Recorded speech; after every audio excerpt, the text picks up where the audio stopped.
Okay, I think we're recording. I got these new acoustic sound panels hung up in my office. Do I sound better? Do I sound okay? Yes. All right. All right. All right. This will be good. This will be good. Okay. All right. Yeah. Straight face. You want me to do that again? Yeah. Yeah. Okay. All right. Let me pretend like I'm hitting my mouse. So we'll be like, okay. All right. I think we're recording. I got these new acoustic sound panels hung up in my office. How do I sound? Do I sound better? You still sound like a Midwestern badger fucking yokel, man. Yeah, I suppose I do.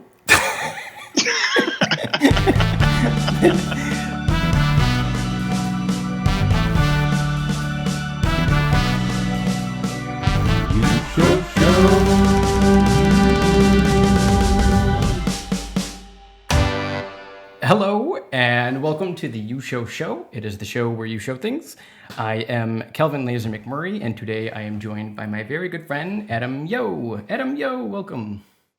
Thanks for having me. It's my pleasure, Calvin. I'm super excited for this. So yeah, Thanks for appreciate being it. here. Adam Yoe sounds. I was thinking about this before we started recording, and to me it sounds like a Street Fighter 2 like special move, like Adam Yoe. I don't know. I was kind of thinking about that today, like DK Fire, Adam Yoe. So that's the next thing to accomplish in life is get your name in a Street Fighter game. So I'll take it. I mean, I was never terribly good. I was just that pick Chun Li and hit B a lot. But that, yeah. that got me far. It got me further than most things. That's funny. Adam, you are one of our Baltimore, Maryland friends, if I can talk. You and I met through my girlfriend Nat. You and Nat have been friends for a very, very long time. Mhm. Adam, you are a freelance writer and kind of a like jack of all trades. You do a lot of work with other podcasts, and I know that you also do like a Friday night Zoom meeting. I guess tell us a little bit about that. Yeah, so I've long worked with the autism community. People with intellectual disabilities in Maryland here. And at the beginning of the pandemic, they basically that entire community seemed to lose their resources. I would do Friday and Saturday night social groups, like community outings, integration, that kind of Mm-hmm. stuff. And that's all gone. So ever since then, I've been running a weekly just a weekly Zoom party for people, for teens and young adults with intellectual disabilities. It's open to everybody. We've gotten people from different states, and I mean, it's really turned into something pretty magical. I That's feel cool. I feel really lucky just to be a part of the group that has taken shape there. So yeah, that's really great. If Other than people, that, oh, go ahead. I'm sorry. I was gonna say if people wanted to like help out in that, I guess what should they like? Is there anything they could look up, or somebody they could Um, contact, or how does that work best? Yeah, I mean, I can drop my email. That's better than my social media handle. That's not the most professional. The email would be Adam and then Yoe 79 at gmail.com. And I basically, I just give people a rundown of what to expect if they're emailing, regarding themselves, if they're higher functioning, or if it's, a parent inquiring about their child that might need some community, albeit virtually. So yeah, that's probably the best way to get in touch. That's really cool. Yeah, I know my girlfriend Nat. She did one night with you, and she said that she had a blast. You guys were playing, I think, like Hangman, and I think another game. And yeah, she said she had a lot of fun, and she said it was totally worth it. So I would. It's it's really fun. You'll have to get on the other side of the mic and join me, my friend. It'll be cool. All right. Yeah. No, I should. I really should. I'm gonna have you hold me to it. So I will definitely do that. And then you also work with the group No Echo. What is? I guess could you go into that a little bit more too? Oh, sure. I mean, No Echo is a California-based website. Basically, covers hardcore, punk, metal, everything adjacent and in between. think I've been consistently doing articles with them, probably about 100 a year for the last few years or so. It's it's a good pursuit for music obsessives like ourselves. You might not come across as much that you'd be familiar with, but yeah, it's great. It's definitely one of the highlights of every week. So I'll be doing it for weeks to come. That's awesome. That's really cool. Well, I guess diving in, we are going back to music. My first two episodes were on music, and now we are going back into the wonderful world of music. And before we get started, so I don't sound like an idiot. Well, let me rephrase that. So I don't sound any more like of an idiot than I currently am. Is the band, is it one word or is it pronounced three words? Like, is it no means no, or is it supposed to be one word like no means no? It's funny. I guess no means no. I guess. Okay. What do you say? It's always. I say no means no. Okay. It's always presented that way. Seemingly, it's capitalized, smushed together. Mm-hmm. But knowing the types of people in the band, it would not matter at all. Okay, so if we go back and forth, very secondary. Gotcha. Because on their on the Wikipedia, it's capital N, but all the rest is lowercase. But then looking at things like their Facebook and everything like that, it's capital N, capital M, capital N. So I was like, dude, I don't know.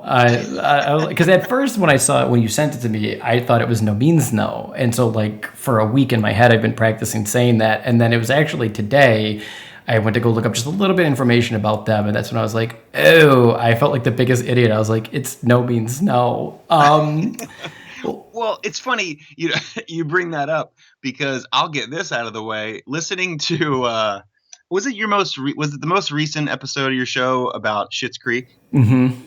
So, Calvin, seriously, I made it longer than you without realizing, or until I realized David, or what Daniel Levy mm-hmm. was his son. I was like, oh, that makes sense. That's funny. I was like 3/4 of the way through the first season, and then I figured that out as well. And now that you see it, you can't unsee it. You know what I mean? Yeah. That's funny. Well, okay. So the album that you shared is Wrong by No Means No. And then the album that I shared with you is my favorite Dan Deacon album, Bromst. So I guess you being the guest, what are we talking about first? What are we talking about today? Man, I would love to talk about this Dan Deacon album. All right. I would love it. Okay. So, then today's episode is on the album Bromst by one of my, he's definitely one of my favorite. He's in my top 5. I love Dan Deacon with a seething passion. Awesome. And this album is, all of his albums are good, but this one I think is my favorite, particularly for the last 3 songs. But we'll get into that in a little minute. So, well, I guess the first question I always like to start out with is, what did you think of Bromst by Dan Deacon? Well, I'm so stoked to get into that in general, but I do feel like my Baltimore card has finally been fully punched. Okay. Because being from Baltimore, growing up in and around that music scene, I've seen him live a few times. Oh, okay. Never, I think at times, maybe never knowingly, not knowing what I was going in to see. Mm-hmm. But so it's just so funny that this was in my backyard for this long and I'd never heard this album. And I was tempted to be like, what do you think I think about it? But I just have to come out and say it's tremendous. It's really good, yeah. And it's fucking fabulous. So for the people listening at home, Dan Deacon is I never know what to call musical things. I just don't. I get it wrong all the time, and all my friends make fun of me, and it's to the point where I don't even care. I still call everything a vinyl record. I'm like, oh, put on that vinyl record. And they're like, that's not how you say it. I'm like, I don't care. Okay, it's just what I'm going to call it. So whatever. He's an artist. He's a musician. He's a whatever. He's a solo what do you like a people call him like an MC. I don't even fucking know. Who cares? He's an artist. He's You an said it artist. right. Yeah, You he's know, a he's an artist. Yeah. musician. He is a singular artist, Dan Deacon. Obviously, well, not obviously, but in some of his albums, especially his newest one, he does collaborate with other people. But 90% of this, whatever, is him by himself, and he is from Baltimore, Maryland, just like our good friend Adam Yoe. He is an interesting guy. You were talking about his live shows.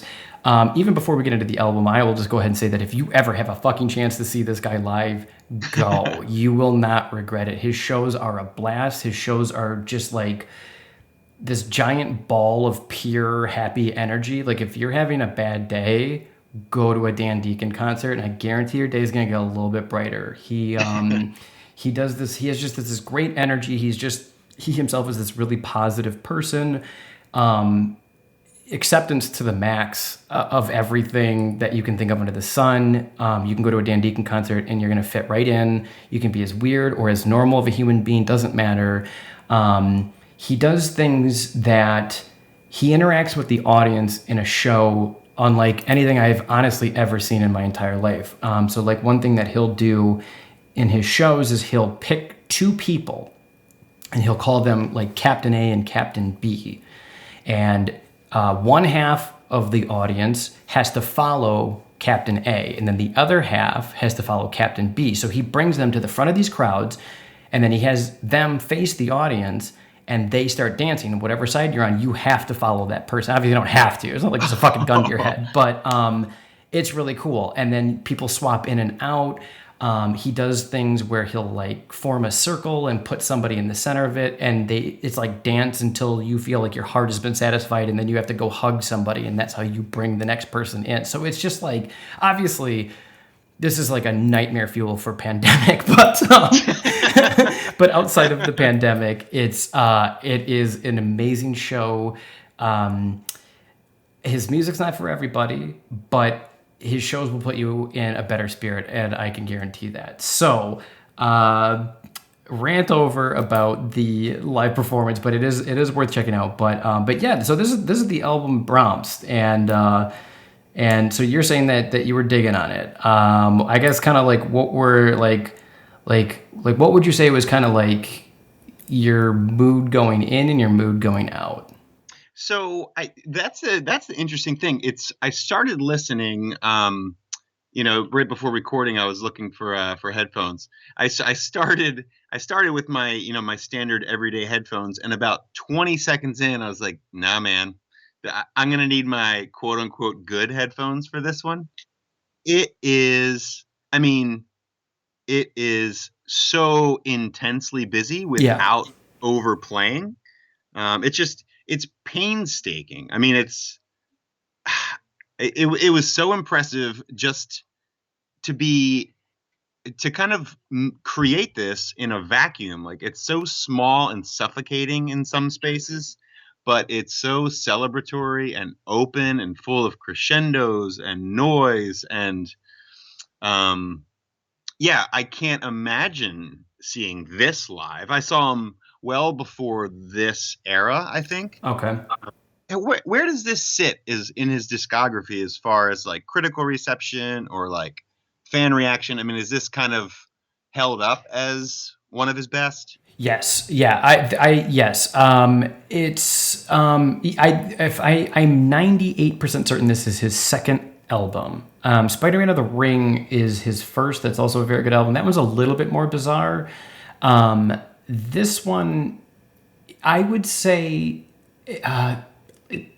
every album gets a little bit easier to get into. So this being his second, I can understand what you're saying about some of it is just kind of a little bit more on the chaotic side. His newer stuff is like a trillion times more mellow. But this one I think is still good. But yeah, anyway, to answer your question, sorry, it's his second album. Okay. And yeah, he was obviously very much in the music scene. There's a video on YouTube of him where he got invited to play a local like news station. So yeah, he's playing for people that I guarantee you in a million years would. I don't even know how he got it. Anyway, he shows up on stage, and Dan Deacon, I love him to death. And should he ever hear this, I say this in the most positive way ever. But he's kind of this like roly poly dude, and he showed up. I think, if I remember correctly, and he's got like tape on his face. And he's just fucking rocking out, and it's just like these like bizarre electronic clicks and buzzes that he is just stringing together, and he is just dancing frenetically. And I just was like, oh my god, like the people watching this must just be like, what the fuck is wrong with this guy? But luckily he continued, and he's doing quite well now. He's scoring a lot of movies as well, which is really cool. We can get to that in a little bit. But this album, I know too, he went, I can't remember where, but I know for this album, he went to a castle in the middle of nowhere and recorded it there. And I feel like you can kind of feel that a little bit. Like the album artwork is this tent in the middle of the woods, and I kind of feel like him being in a castle in the middle of nowhere. I don't know, it kind of connects, if that makes sense. So... Well, yeah, I think, just the idea of, both of them can be kind of seen as temples in their own right. I think, it's a celebration, but it's also a deeply personal and meditative sounding exercise, Mm-hmm.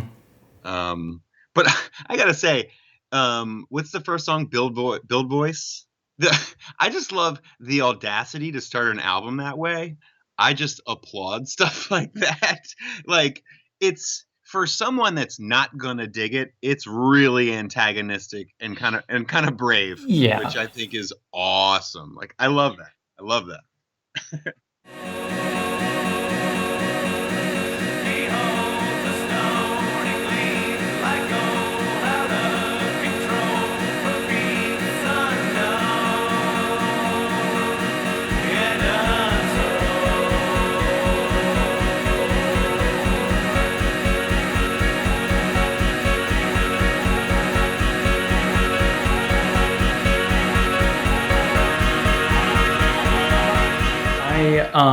I did the album Cosmic Grandma by Flying Lotus with my friend Ian, and what I said in that episode is that if you can make it like 2 minutes into this album, maybe I'd say 2 minutes on this album, and like you'll kind of know if you're gonna hate it. You know what I mean? Like you'll kind of know if you love it. You'll kind of know if you're gonna kind of hate it within the first, I would say 2 minutes, especially in that first song. But I guess then too, let me ask you, I guess like, I know like punk and metal is definitely, that runs through your veins quite often and quite a lot. So I guess, do you ever get into like electronic music or anything that would be like similar to Dan Deacon? Yeah, and it's interesting because I honestly think there's a lot of parallels just as far as DIY music is concerned, and like the ethos and the spirit, of punk, I don't think is a million miles away from what he does here. But yeah, as far as electronic music, to be honest, and I think it did this for a lot of people, what really tipped me to the possibilities of that world was Kid A. Okay. Yep. Because, and you said this in another episode, I think, but yeah, if Tom York ever invited me to go away with him, I would say yes too, regardless of who was in my company. Exactly. So, let's make that a trend. Everybody, start tweeting this. Yeah, that's funny. But that, I mean that, kind of they seamlessly fit that into. They already weren't the most orthodox rock band, but fitting that into that template, it kind of led me to like, there's definitely some electronic bands. Altekra, I've always really liked, Aphex Twin. I like a lot of ambient stuff, but I'm actually, what feels most familiar to me with regards to Dan Deacon is noise music. I really like a lot of noise music. Okay. Like, really, really grating and harsh to just bizarre. I think there's a lot of noise music in his style too. Mm-hmm. But yeah, like I think you start with something like Merzbow, and I think that's a far cry from what he does here. But just finding beauty in something that's not inherent or obvious Mm-hmm. is really, really cool. I just think it's the sound of liberation, which is like that's amazing to me, you know?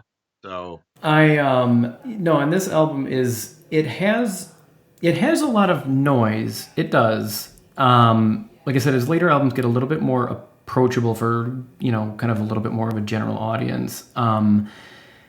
But this album, I don't know how to explain it. I don't know if I wish I was more musically versed, but I feel like there is like kind of like staticky noises used, especially in the last song, which is "Get Older," where he's using this crunch and this static, but in different tones and pitches to then make music out of it.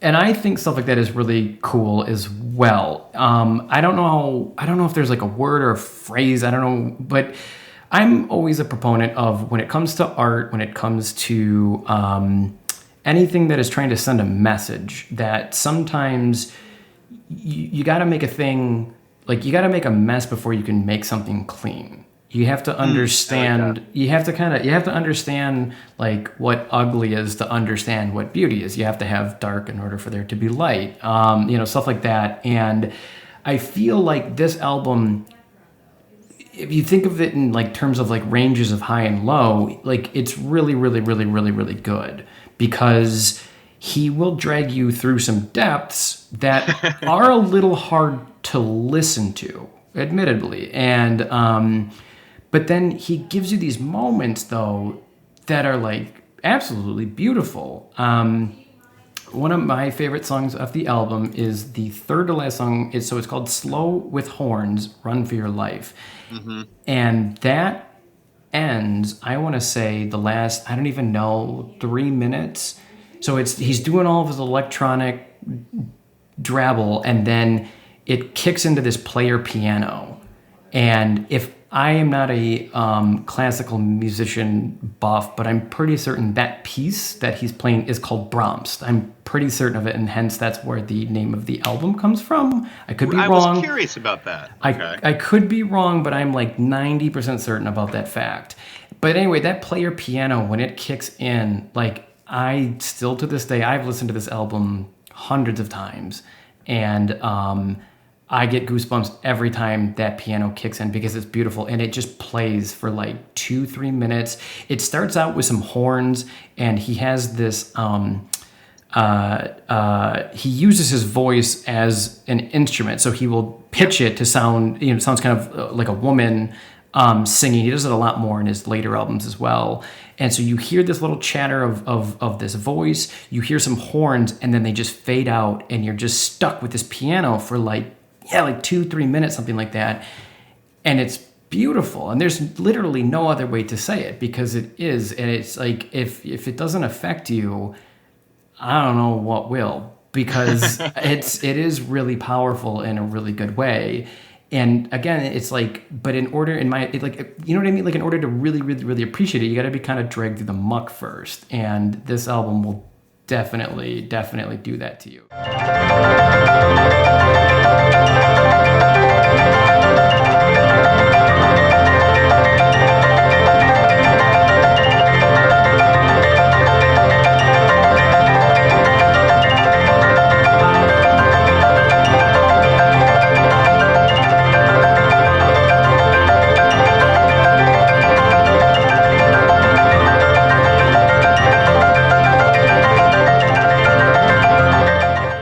I'm just curious, did you listen to any other albums of his after this, or just stuck to the one?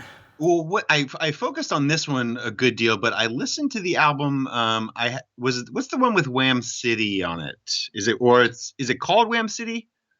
I don't know if that was earlier. It might have been Spider-Man of the Rings. You said that was the first album, right? Mm-hmm. I'm pretty certain. Yes, Wham City is off of Spider-Man of the Rings, which is his first album. Yes. Okay, okay. So I listened to a good bit of that album, and inadvertently, I had no idea, Calvin, but I've seen Rat Film and did not know he did the soundtrack. Okay, So that's rad. Then that makes complete sense now. again. So Rat Film. is a documentary. I don't want to talk about too much of it here because I have to talk about it again. But it is a documentary that is filmed and shot in Baltimore, in the Baltimore area. And Dan Deacon does the score for it. And it is a really, really good documentary. It's bizarre, but I say that as a good thing. But yeah, he would go on to do the score. He did a score for another documentary about professional bicycling, like the Tour de France. And like, I haven't seen it. I didn't really have a huge interest in it, to be honest, but maybe I'll watch it. And then he also did, the music for another documentary. I don't know if it's out yet. It's either out or coming out very soon. I think it's coming out very soon. It's called Well Groomed, and it's about professional dog stylists and the competitions that they go through.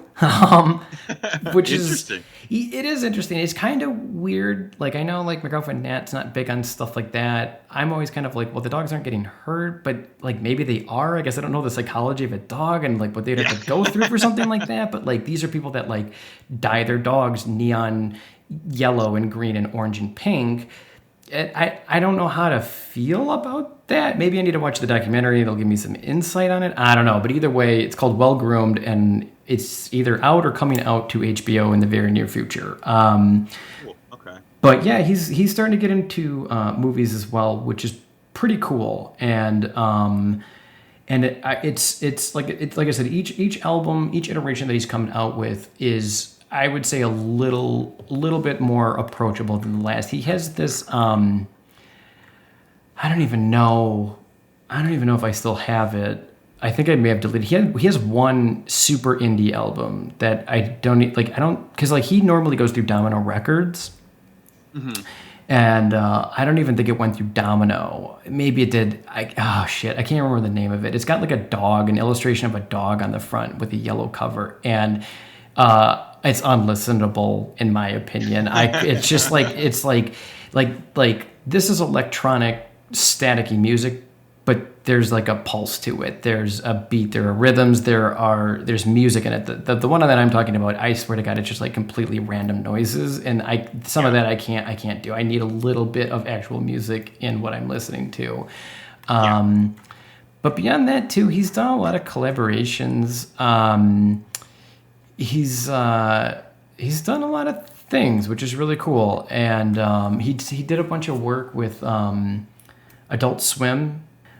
He worked with Adult Swim to do a music video called When I Was Done Dying off of the album Glass Riffer. And that music video is really good. They hired like, I want to say like 6 or 7 different animators to direct different parts of the music video. So it's not just one animation style. It's like 9 throughout the whole video. It's really good.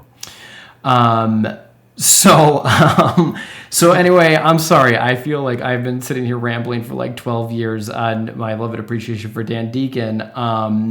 So I guess too, and again, you can be completely honest. Would you think that like you would ever go further more into his discography, or is like after today's experiment, like that's kind of it? No, absolutely. I totally would. And to be honest, you put it best earlier when you said, I think when you were even introducing him, he's a singular artist. I love when I come across something and I hit play and no one else comes to mind, because I think that's a more rare thing than it once was. It didn't call to mind anybody, which is pretty amazing. Like I think everyone probably has different things on this album that would call to them, but I think Of the Mountains, I think it's Of the Mountains. It's like, middle of the album, just has this increasing build, this increasing pace, wall of sound. And like all of a sudden it sounds like chiptune weirdo shit. But it's like, or even Snookered, where he is bookending this bizarre, loud freak out with what almost feels like lullabies. Just wild. And the bass line. I had to learn this bass line immediately on Woof Woof. Okay, yeah. Fuck, man. I think that's one of the more fucked sounding songs on the album, which I love.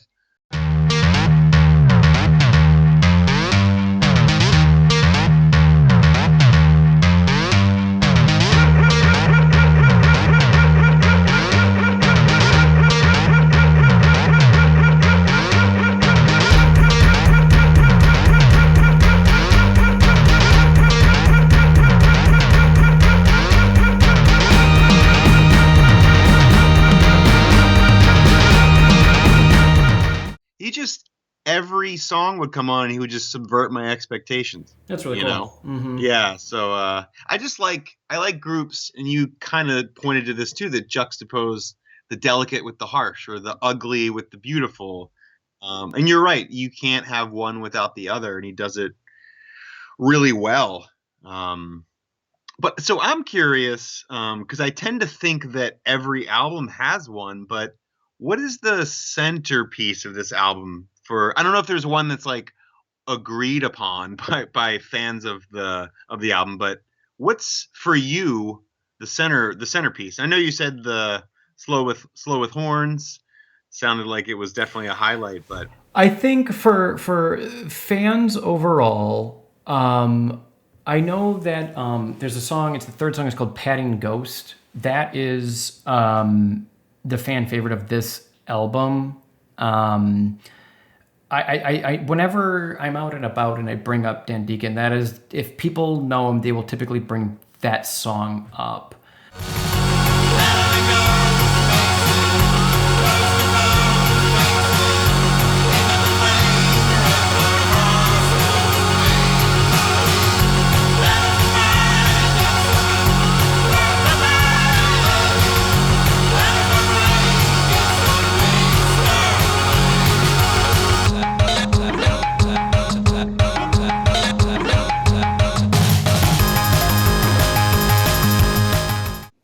There are some albums that are very much based around a theme. I talked about Page with the Lion Control. That album is about a story that expands over the whole album.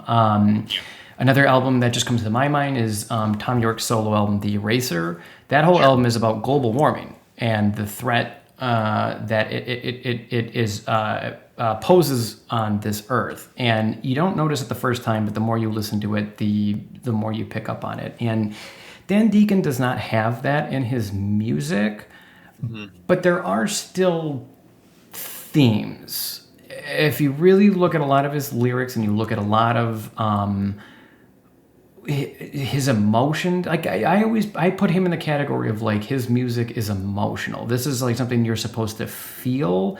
It's supposed to inspire, and it, above all else, makes you just want to get up and move. Like, this guy is a fucking great musician to listen to when you're working out. Like, you throw on Dan Deacon and your workout is just going to improve by like 50%, guaranteed, scientist approved, stamp that shit is real.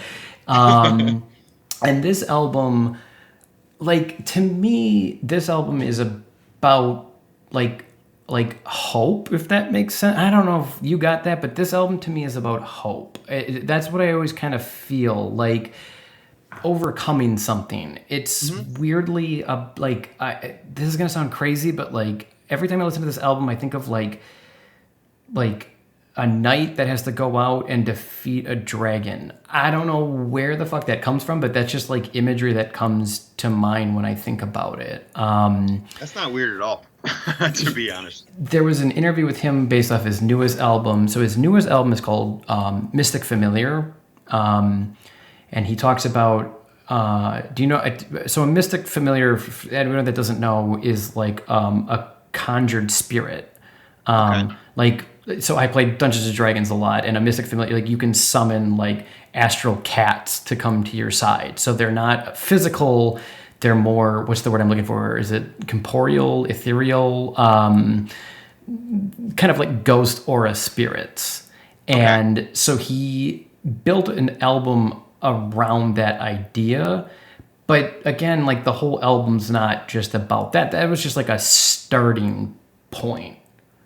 And so I feel like this album was, again, the starting point was Bromst. Again, that it's that piano solo at the end of that song I was telling you about, slow horns, and I feel like everything was kind of built then around that. And like I think there was spontaneity in its creation, but Hmm. like I just could not imagine again having like all of these sounds and all of these parts. Like, how do you put it down? Because like, you get what I'm saying? Like, there's so much to this that Oh like yeah. I think it takes a little bit of a madman. It's like getting handed a it's like getting handed a 1,000-piece puzzle 1,000 times and trying to solve that. And it would Yeah. just be like, is this yellow jigsaw piece that I have part of puzzle number one or puzzle number like 500? And yeah, dude's got the mind to solve it, which is pretty impressive in my book. So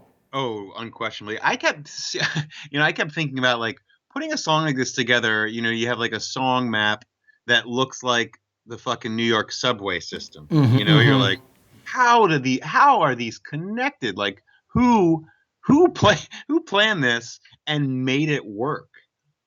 But it does. and like, how do you get there? You know what I Yeah. mean? Like, Uh-huh. and yeah, I think there's a lot of people that would look at music like this, and again, there's a lot of people that music is a guitar, a vocalist, a bassist, and a drummer. Yeah. And I'm not saying that it's not, and I love music like that too. But there is something inherent in this.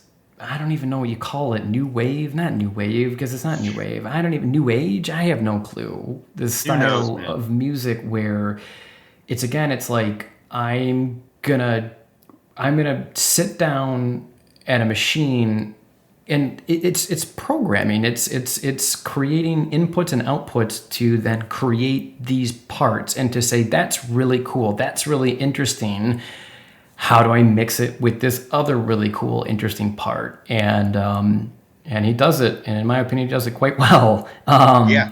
And it's inspiring, and it's again, it's an album that like it just puts you in a good mood. And I think that's at the end of the day who Dan Deacon is. If you watch like any of his music videos, they're all generally fun. They're interesting to watch. They kind of bring a smile to your face. They're kind of childlike, and I say that in a good way. Oh yeah.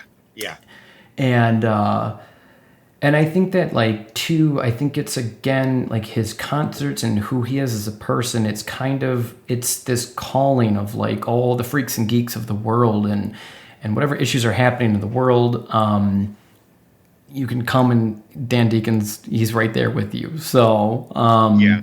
because he's kind of a freaking geek too. There's interviews with him, and he's a bizarre dude. And again, I say that as a good thing. I don't. That's to me. That's not an insult by any means. And Not at all. Not at no, all. yeah, some of my friends are very bizarre people too. So They're the people worth knowing, to be honest. exactly. The funny thing too that I found is that I feel like this album and the album that you shared as well are both very energetic, high spirited albums. Because the album that you shared, which we'll get into, is quite the same way. So it's kind of funny how that worked out. Yeah. That's true. Like trying to find parallels. Some of the parallels just came, but one of the things, and I'll tell you this, as a younger person, I I didn't know much about the scene that Dan Deacon came from, but like Wham City, other than being a song, was like very much a real thing. Like I guess an art collective of sorts. Um, so there'd be a lot of shows put on by that art collective, and some of it to me was off-putting, in that it was all pretense. Okay. And in the times that I saw Dan Deacon early on, and then in listening to this, I'm like, the thing that separates him as an artist is that it's hyper intelligent and hyper literate without the pretense, which is so difficult to do. I don't think people realize how difficult that is to do, to be smart.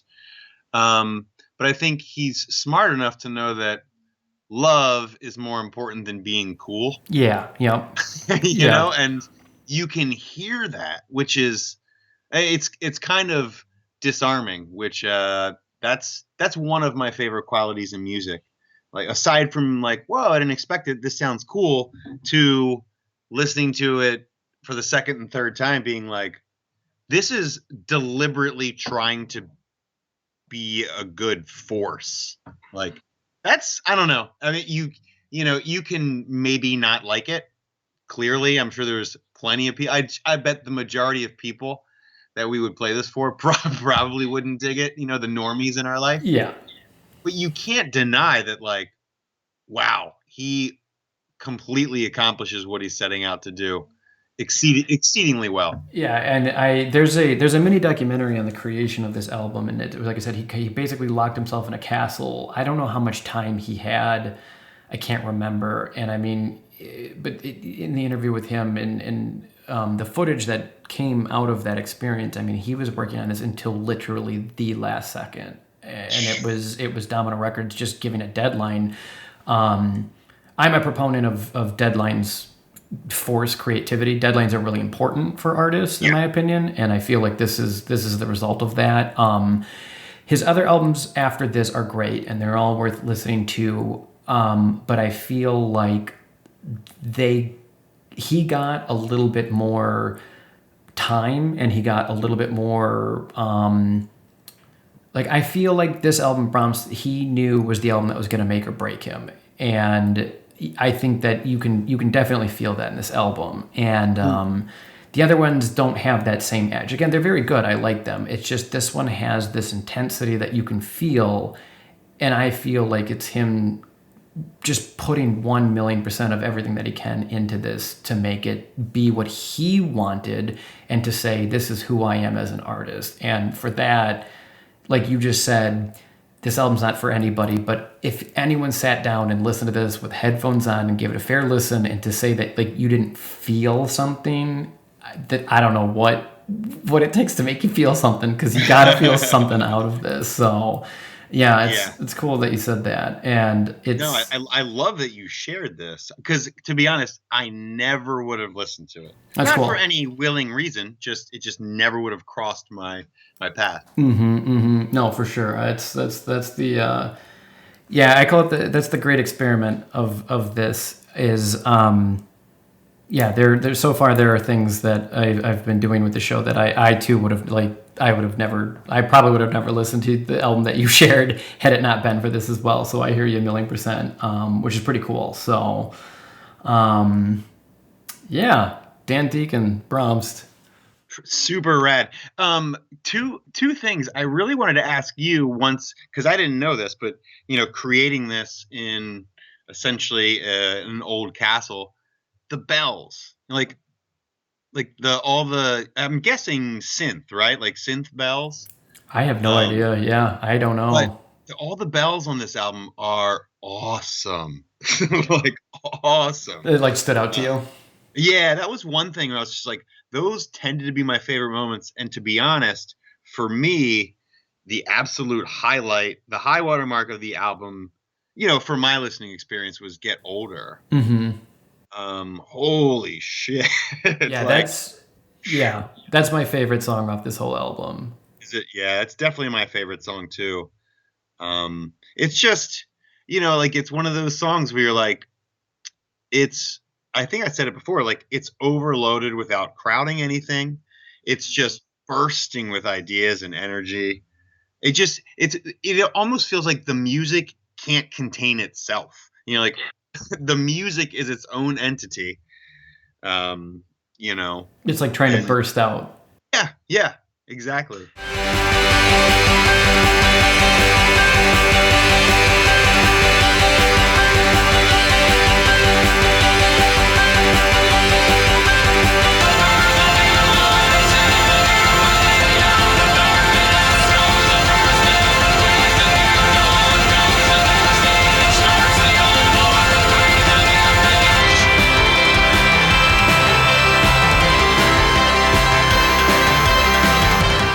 All right, I'm going to share something. I've never actually shared this with anybody. This is a first time exclusive. You ready? Oh, awesome. I don't know Mom. why. I needed like, oh man, I gotta.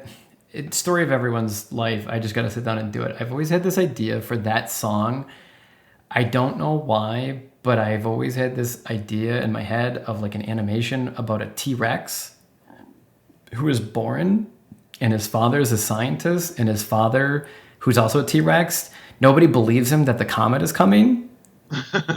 And so I've always had this like vision of like a T-Rex with like one of those like scientific like metal sticks, and he's like tapping a whiteboard showing like a comet's coming to Earth, and nobody believes him. And so then the comet comes and it eviscerates everything, but then our main hero gets encapsulated in ice, and then he's reawoken in modern day, and he's terrified of everything that he's seen. Interpret that how you will. You have to do this. And then he escapes, and then he's scared of people are scared of him, and then he begins just like attacking people out of like a natural instinct. Dude, and like where that came from, I don't know. I have, you know what I mean? Like I don't know, but see, that's what this kind of music, in my opinion, does. Every music does. I guess I should just be honest, but like this album though, it just like it will paint your head with imagery, and if you just sit down and listen to it, like listening to Dan Deacon when you're trying to work on something creative, like I do writing on the side, it helps me just a ton. Like I know one thing that he did, I'm actually really bummed. He made these cards that when he was going on tour for his newest album, he was selling, but then the tour had to cancel. I think I still have my tickets. I think I do. Anyway, they're these cards for like creativity, where it's like you pull a card out of a deck and it's like write down the first thing based off of the word cat, and then you just sit there and you write about a cat. You know what I mean? Yeah. It's like, and then the next word will be banana. I don't even know what. And but then there were these like Dan Deacon specific cards, and so he said he uses like that style of creativity a lot in his work. That's cool. Which is again just like today I'm gonna wake up and I'm gonna think about the word banana, and I'm gonna make music about banana, and then I'm gonna mix that with my music that's about cat, and voila, you've got an album. And it sounds weird when you say it out loud, but if you listen to his music, I think it makes a little bit more sense. So no, I totally agree with that. That does make sense. And you're right. I think it's always a triumph when an album can also be a visual experience. You know what I mean? For those out there that have never done LSD, Mom, if you're listening, us and fast forward. It's a long time gone, but that's amazing.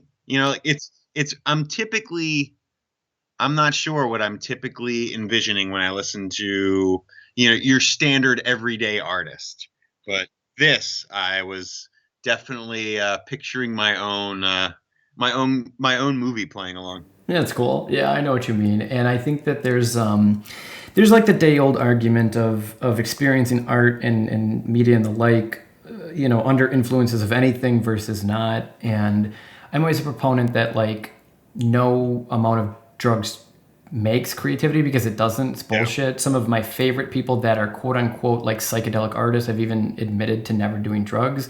And Dan Deacon's even talked about this. He's like, I don't really do drugs when I make music because I can't concentrate. Like I can't make music when I'm like high. And it's like, yeah, exactly. Yeah. There's a director, Chris Cunningham. You mentioned Aphex Twin. He did a lot of the Aphex Twin music videos, like Come to Daddy and Window Liquor. And he's a phenomenal director. He did a music video with Aphex Twin called Rubber Johnny. You can find it on YouTube. Turn off all your lights, watch it at night, turn off all your lights, and watch the music video Rubber Johnny by Chris Cunningham, and you're not going to regret it. And awesome. Like there's people that have always said that too, where it's like, oh dude, that guy must take so much LSD, his ideas are crazy. And in interviews with him, he's like, I've never taken acid ever. And again, I'm not saying that like I'm not trying to put you down for what you said. I'm just trying to state No, that not at all. Not at this all. is an album that, yes, could be thoroughly enjoyed while in a different state of mind, but it could also very much be enjoyed sober as well. And Yeah. because there is some music that I do think, like, I'm gonna just be honest, man. Dave Matthews Band, like, I've listened. I'm sorry. I'm not a big fan of the Dave Matthews Band, the DMBM. He's not for me. But there have been moments that I've been with some friends, and yeah, I might be. It might have been a little high, we'll say, and you kind of feel him a little bit more. You know what I mean? Sure, sure. And so yeah, no, I get what you're saying, but yeah, Dan Deacon, I think is a whatever you're feeling, go with it. But yeah, you can definitely go to a show and you can definitely be like, oh yeah, that person there, yeah, they're on LSD and they're having a great fucking time. So it's funny, but Yeah. but yeah, I think that if anyone were to listen to this album and you know, I kind of like some of it, but it's a little too harsh for me. He has, again, Glass Riffer and his newest album, which is called Mystic Familiar, and those are, in my opinion, way more approachable. They're a little bit more pop in terms of like the bizarre static noises go away. Glass Riffer is very clean, and Mystic Familiar is even cleaner. He's toured a lot with Animal Collective, and I feel like Animal Collective is very much a very similar story. They're similar in their sounds, but they are two very different bands. But early Animal Collective, their first album, Spirit Be Gone, Spirit Vanished, I like the album, but it's a hard album to get through. But now their most recent stuff is like super pop. It's super easy to listen to, and it's way more approachable. Yeah, I love him. I love Dan Deacon. I could talk about Dan Deacon all day. I appreciate him, and I appreciate his music, and I appreciate, again, that he's somebody that I feel like there are some artists that you can tell worked insanely hard to get there, and it was like some calling that they had, some force that I guarantee they can't explain, and to be at a level he's at and to still be appreciative of his fans and to be appreciative of the people that help him is really cool, and to be humble. There's I don't know what you call it. There's it's a total punk rock bar here in Chicago. It's called the Empty Bottle, and it's a great venue. It's a awesome venue. It smells of cheap beer, and the toilets don't work. You know what I mean? Like, there's fucking spray paint everywhere, all over the walls. And I saw him play there one night, and he said something, and I'm paraphrasing here, but it was something to the effect of, you know, he was like, you have to think about the owner and the owners of bars like this, because, you know, they're working at providing people like Dan Deacon shows, because, you know, Dan Deacon, maybe he could sell at an auditorium, but I kind of doubt it. You know what I mean? Mm-hmm. And so the Empty Bottle and places like that, he was like, you know, these are people that, you know, they're not going on yachts on the weekend, because they're never going to be on that level of success. So that, you know, these owners of these types of bars and establishments, this is a passion of theirs, which is to share music like this for fans like you. And it's, you know, like what musician says that? That's really cool to say. We need to stop and thank people like this, because it is true. You know, it's just things you don't really think about. So. Oh yeah. I mean, the entire infrastructure that allows for, like, you know, like I said, truly liberated music. You know, like it you know, to use a cheesy phrase, it takes a village. You know what I mean? Oh, for sure. And there are lots of people propping up. You know, I mean, think about, you know, you mentioned Animal Collective. What's the store that really put them on early on? You know, there was a record store. Other people or other records. I don't know. I have no idea. But yeah, a New York record store that was like, you know, we'll give you a chance to play live, you know, when no one else would. So that is really rad. But the fact that he called attention to it, I think just shows that there's an ethos that, you know, I think was probably hard earned. So no matter how popular he would ever get, I don't think that would ever leave. Yeah. You know? For sure. That's pretty rad. It was pretty rad. I always kind of do like if you like X, Y, and Z, you might like this. Yeah, Is there anything? I guess is there anything that like pops into your mind, like for people that are not familiar with Dan Deacon? I would say Animal Collective is what we talk. If you like Animal Collective, you probably like Dan Deacon. for sure. Radiohead, Kid A. If you like Kid A, I even have friends like I have a very good friend, my buddy Ben, and he does not like electronic music, and we've talked about this a lot. You know, he is a pre-Kid A Radiohead fan, and I am a Kid A Radiohead fan, and Yeah. but even he likes Dan Deacon. I've sent him a few of his songs like on YouTube and stuff his way, and he really likes Dan Deacon. But is there anything else like you can think of? Yeah, I mean, there's a few things that like jumped out right away. You ever listen to Battles? Do you like Battles? I love battles. Yes, Yeah, yeah. Battles, Liars. I don't know if you listen to Liars. Yep. You would dig. Lightning Bolt might be a little more intense, but of that same spirit. Um, Holy Fuck. You ever listen to Holy Fuck? No. And then there's another band with that same word, but Fuck Buttons is is another band that I kind of heard a little bit. Okay, I've heard of them, Um, but I don't think I've ever listened to them. and then they're loosely called a black metal band, which I think is silly, but there's a band called Liturgy Okay. that I think you would really dig.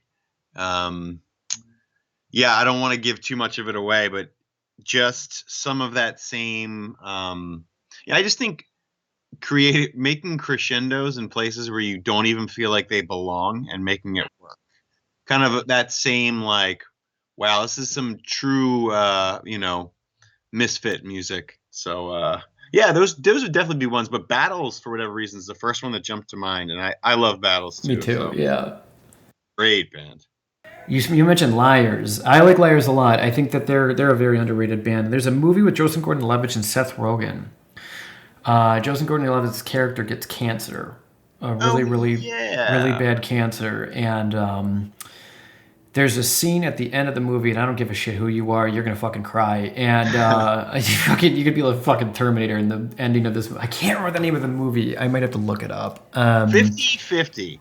Is that it? Where he gets cancer and it's got Yeah. yeah, because 50-50 chance of living. You're right. That's it. Yep.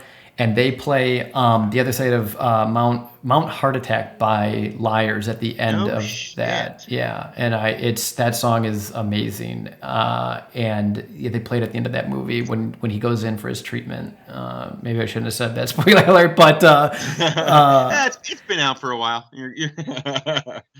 But yeah, I would say everything that you said that I know of, I would agree with as well. If you're into Battle, fucking go check out Battles, everyone. If you Battles is great. Battles is fucking great. Battles is another band that like, yeah, you put that on and like, you could fucking do anything, man. You could like, Yeah. you could go fight Arnold Schwarzenegger and win if you're listening to Battles. Like, you could do anything. So Oh, Don Caballero, I think would be another band that jumps to mind. You ever dig them? I think you'd like them if you don't already. I haven't even heard of them. So Really good band, yeah.